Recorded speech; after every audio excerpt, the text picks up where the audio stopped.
Viajar pelo Brasil e pelo mundo. Conhecer lugares desafiadores como a Patagônia e a Tailândia. E que despertam uma curiosidade como Cuba e Tailândia. Este é o trabalho do fotógrafo Tom Alves, nosso convidado fotometria de hoje. Seja muito bem-vindo. Obrigado, é um prazer. Tom, qual é o sentimento de fotografar culturas e natureza em lugares diferentes, distantes? Bem, Alisson, é mais do que simplesmente um prazer, eu acho que é uma vocação. Já faz algum tempo que eu estou na estrada e o tipo de fotografia que mais me agrada, né, que eu tenho mais conexão, é a fotografia que envolve natureza e que envolve viagens, culturas, né? Então, o amor, né, a coisa da curiosidade sobre o desconhecido, sobre os lugares inóspitos, natureza, isso me move muito. Então, acho que é por aí mesmo.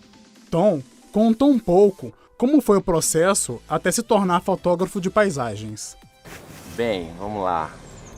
Não foi desde cedo, não. Tem 10 anos que eu fotografo, mas isso começou de uma maneira até mesmo sem saber. Na verdade, se eu for pensar bem, antes de ser fotógrafo, eu já gostava de viajar e gostava de ir para os interiores de Minas, para os sertões. Eu lembro quando eu era criança, eu viajava muito com meu pai, geralmente viagens assim para pescaria, essas coisas assim que a gente, interior de Minas, para roça mesmo. E eu tomei muito contato com o sertão, com o cerrado mineiro, com essas coisas de frequentar casas de moradores, e essa cultura popular riquíssima que a gente tem no Brasil. Isso, naquela época, não se traduzia em fotografia, não. Aí, alguns anos depois, né, mais precisamente aí, há 10 anos atrás, eu uni isso à vontade que era de fotografar a natureza, de fazer trilha, de fazer caminhadas, coisas mais a ver com montanhismo mesmo. E isso aconteceu, a fotografia veio junto. Era uma forma de registrar esses lugares, né? Eu queria ter uma câmera, não por pretensões de fotógrafo, mas para mostrar onde eu ia, as belezas dos lugares, né? A cultura dos lugares que eu ia. E aí, a partir do momento que eu comprei uma câmera fotográfica dessas, né, uma DSLR, que você troca lente e olha ali no viewfinder, isso foi uma conexão muito grande. Eu não imaginava isso, mas dali a 5 dias depois que eu estava com a minha câmera, eu já estava completamente apaixonado pela fotografia. Atualmente você faz expedições pelo Brasil e também pelo mundo. Quais as maiores dificuldades? O clima, a logística? Bom, vamos lá. Existem várias dificuldades. Clima para mim não é dificuldade, porque antes de promover essas viagens, eu já tenho muita experiência com fotografia de natureza, né? Lugares mais inóspitos. Então, quando você é fotógrafo de paisagens ou de natureza, você tem que estar preparado para isso. Então, frio, calor, falta de conforto muitas vezes, né? Muitas vezes você tem que ir em um lugar super isolado. Então, para mim, isso é um ponto a mais, assim. Então, não considero dificuldade. Apesar que tem lugares que são muito extremos, né? Agora, a questão de logística para as viagens, elas exigem todo um planejamento mais específico, né? Porque como são viagens que a gente faz com grupos, e os grupos são heterogêneos, existe uma série de preocupações que eu não teria se eu fosse viajar sozinho, né? Quando eu viajo sozinho, é tudo pela foto e eu não me preocupo se não tem conforto, por exemplo. Mas em expedições que a gente organiza, tem toda uma preocupação muito de que tudo vai dar certinho, de que seja lugares confortáveis. Enfim, eu acho que mais é a logística mesmo, que tem não uma dificuldade, mas uma atenção bastante especial. Sim. As pessoas que vão nas expedições, elas vão mais no intuito de ir no turismo, ou elas vão mesmo para aprender a fotografar, ou elas já são profissionais ou são iniciantes na área? Bom, tem um pouco de cada coisa, tá? Mas em linhas gerais, a maioria das pessoas vai para aprimorar a sua fotografia, tá? Existe aí, sei lá, vamos dizer, 10% das pessoas que vão só pelo turismo, porque acaba que a gente mescla duas coisas, né? Turismo com fotografia. Então, mesmo se você não for, a gente diz assim para as pessoas que às vezes se interessam, mesmo se você não é fotógrafo, se você não conhece nada sobre fotografia, não tem problema você ir até com um telefone. Não tem problema algum. Porque a gente cria uma logística para a viagem que é muito interessante, porque como a gente sempre está disposto a pegar a melhor luz, os melhores momentos, e vivenciar também cenas de cultura mais autênticas, por si só, a parte da viagem é muito interessante, né? Mas a maioria das pessoas são aficionados por fotografia, são grandes amantes de fotografia, em geral não são profissionais, apesar que não há nenhum problema, às vezes acontece de vir profissionais, mas em geral são pessoas que gostam muito, muito de fotografia. Então é um grupo com esse mote, com essa união muito grande, que é todos vivendo, respirando e pensando em fotografia quase que 24 horas. Sim. Qual foi o lugar que você foi, que você mais gostou, as maiores paisagens? Qual dessas viagens foi a melhor? Isso é bom. Acho que talvez eu possa dividir essa resposta aí em duas Sim.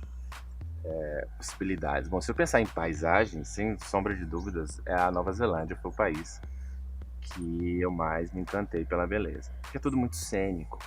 Talvez até por ser diferente do Brasil, né? Lá tem neve, lá tem glaciares, tem vulcões, né? Lá no norte. Você tem fontes geotermais, um monte de coisa que aqui no Brasil não tem e é muito bonito, né? A gente não está acostumado a ver esse tipo de paisagem, né? Montanhas nevadas, por exemplo, não temos aqui. Então, chama muita atenção.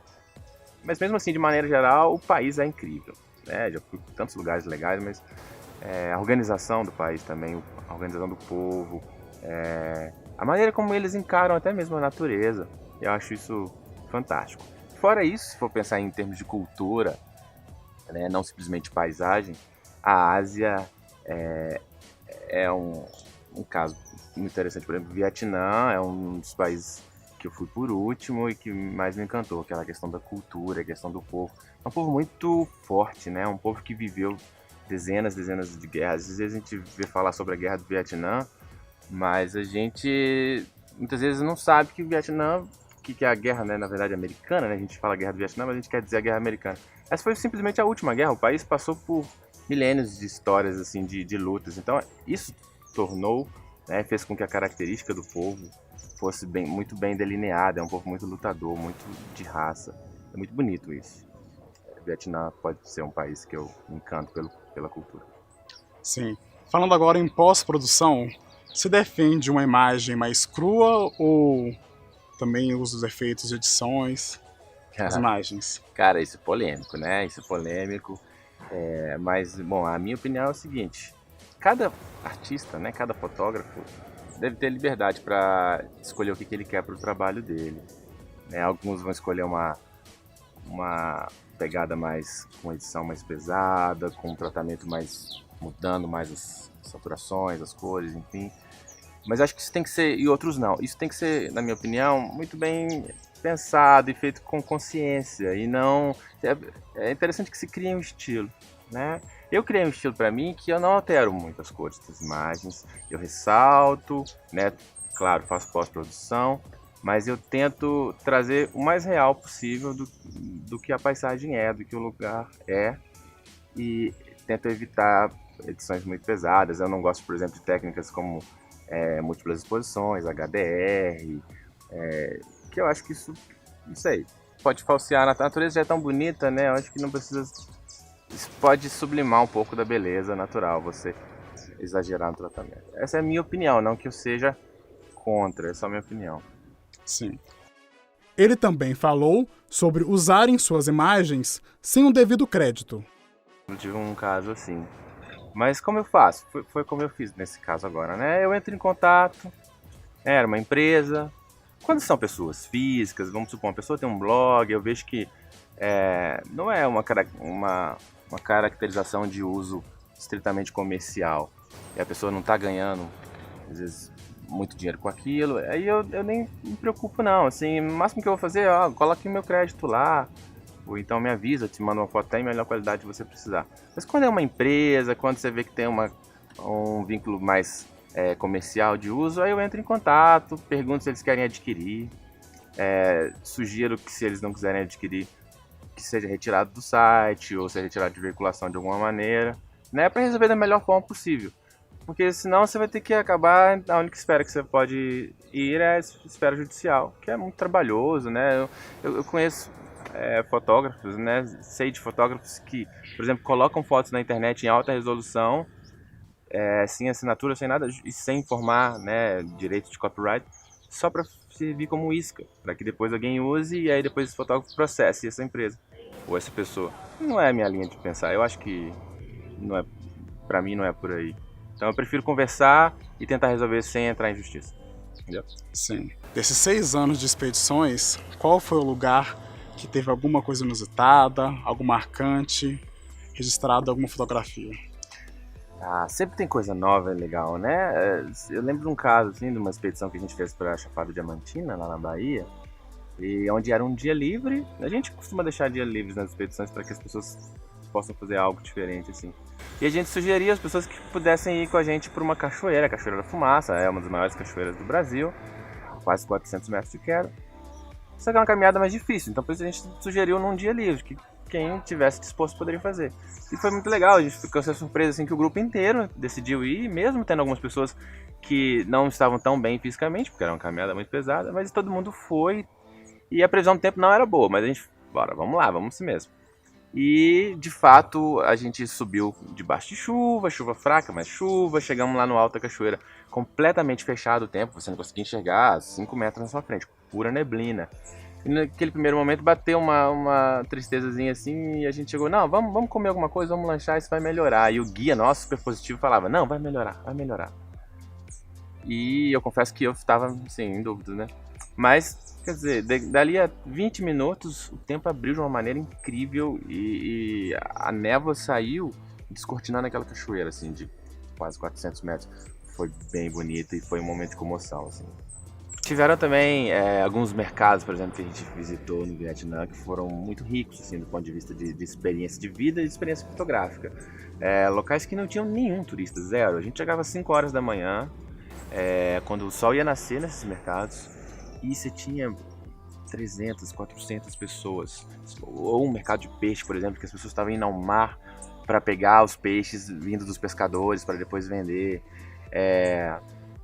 Ou então mercados de comidas e frutas, assim, que você via só mesmo o povo local, aquele trânsito de motos maluco, assim, bicicletas, aquela maior concentração de chapéus cônicos que eu já vi em toda a minha vida, assim, né? É muito, muito interessante isso realmente foi marcante. Sim. Atualmente eu vi no seu site, né, referente aos 7 pecados do fotógrafo de paisagem. Como surgiu essa ideia de falar quais são os maiores erros que as pessoas cometem a fotografar paisagens? Ah, bom, isso foi motivado principalmente pelas experiências que a gente tem guiando grupos, né? Porque uma vez que você deixa de ser somente um fotógrafo que faz seus trabalhos autorais, enfim, e você começa a guiar grupos e instruir, orientar outros fotógrafos, você vai percebendo que muitas características são comuns a muitas pessoas. Assim, que eu chamei de pecados capitais, de alguns erros, né? E isso foi motivado por isso, assim, até na minha trajetória de aprender a fotografar, de desenvolver a minha fotografia, muito do que eu via que eu fazia antes, que eu via que pode ser melhorado, isso motivou. Então algumas coisas que eu coloquei, como por exemplo, ter determinação, ter perseverança, isso é muito importante na nossa fotografia, né? Você não ter preguiça mesmo. Então, fotógrafo de natureza, de paisagem, tem que acordar muito antes do sol nascer mesmo. Tem que saber que alguns dias vai nublar. E mesmo esses dias que nubla, você tem que ir, você tem que tentar. Foto perdida só depois que realmente não há mais luz. Você tem que estar lá para o que deve ir. Então, se você gosta do que faz, se você, por exemplo, eu amo natureza. Então, para mim, eu posso estar sentindo frio às 5 horas da manhã, vendo uma montanha na Patagônia e pode não sair foto, mas valeu a pena. Só de estar ali naquele momento, só de ter feito a minha parte e estar na natureza, já vale a pena. Então, os 7 erros tem muito a ver com essa coisa aí da perseverança. Então, muito obrigado por aceitar o nosso convite e participar do programa. Cara, foi um prazer, muito obrigado. Eu que agradeço.